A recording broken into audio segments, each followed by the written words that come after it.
le chauffeur de taxi ayant transporté les deux passagers du véhicule de Pierre Palmade, le jour de son accident, livre son témoignage sur BFM TV.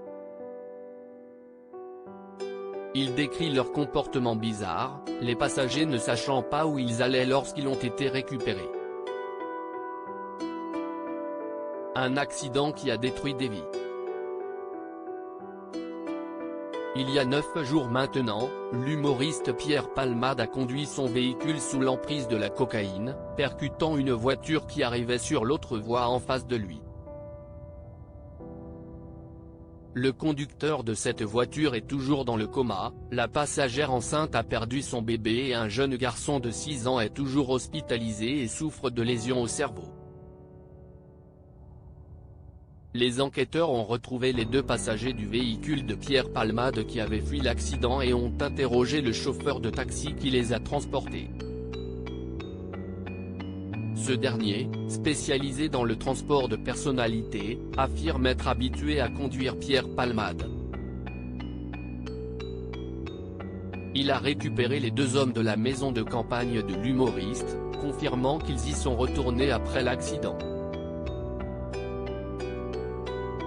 Dans un documentaire de BFM TV, il se souvient de leur comportement suspect, cela m'a paru un peu bizarre.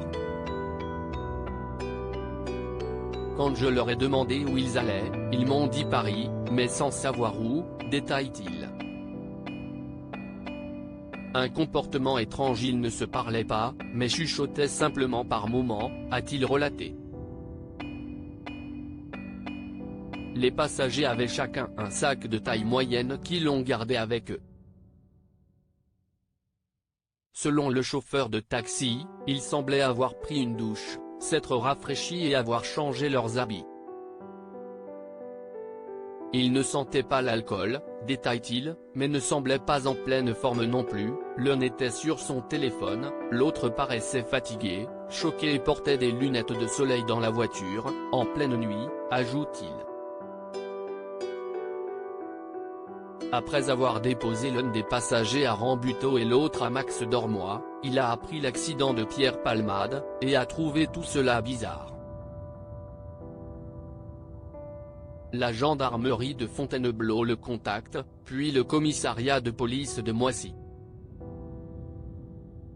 Le 14 février, il se rend au commissariat, où on lui demande de raconter tout ce qu'il a vu de A à Z. Parmi de nombreuses photos, il identifie les deux passagers. Après avoir été retrouvés, les deux hommes n'ont pas été mis en examen mais ont été placés sous le statut de témoins assistés.